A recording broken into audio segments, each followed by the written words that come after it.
laisser les pratiques informationnelles et médiatiques des jeunes s'appauvrir. Bonjour Hélène Grimbel. Bonjour. Vous êtes secrétaire générale adjointe de la Ligue de l'enseignement. En deux mots d'abord, c'est quoi la Ligue de l'enseignement ? À la fois une association complémentaire de l'école publique qui travaille beaucoup à l'intérieur et autour des établissements scolaires, reconnue par le ministère de l'Éducation nationale bien sûr, et d'autre part une fédération d'associations, quasi 30 000 associations affiliées à la Ligue et qui partagent toute une préoccupation d'accès à l'éducation du plus grand nombre.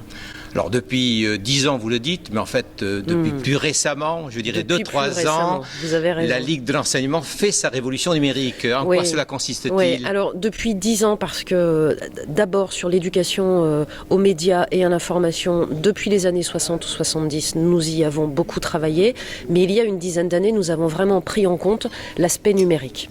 Et vous avez raison en même temps de dire qu'il y a à peine 3 ans, parce que c'est très concrètement que nous avons outillé nos fédérations départementales qui elles-mêmes interviennent beaucoup plus dans les établissements scolaires sur les enjeux numériques et les enjeux de société, éducatifs, politiques, tout ce qui tourne autour du numérique, en effet depuis peu, seulement depuis 2 ou 3 ans. Alors pourquoi depuis 2 ou 3 ans ? Je pense que le plan...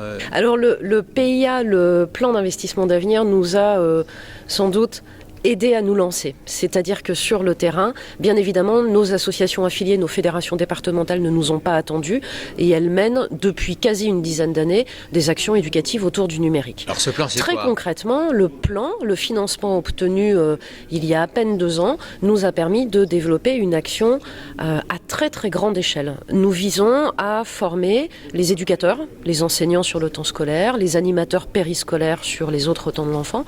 Nous visons la formation de quasi 6 000 éducateurs en 3 ans.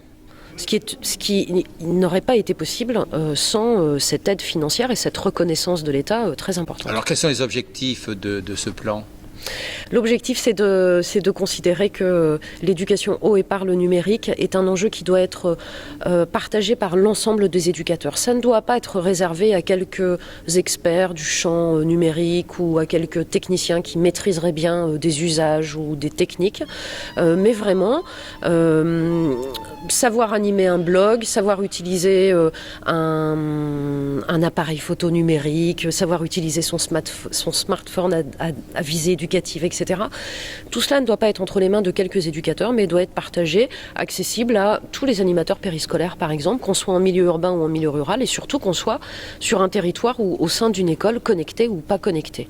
Finalement, le numérique, c'est autant de pratiques, mais aussi que de débats de société qui tournent autour des enjeux éducatifs et qu'il faut partager.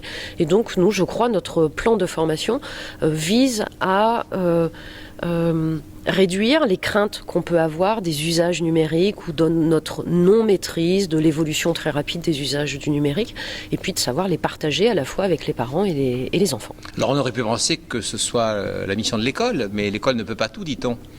Oui, c'est la mission de l'école, mais depuis longtemps, il y a des associations complémentaires à ses côtés, notamment les grandes associations d'éducation populaire, qui ont pour objet, c'est ce qu'elles partagent principalement avec l'éducation nationale, c'est la formation du citoyen.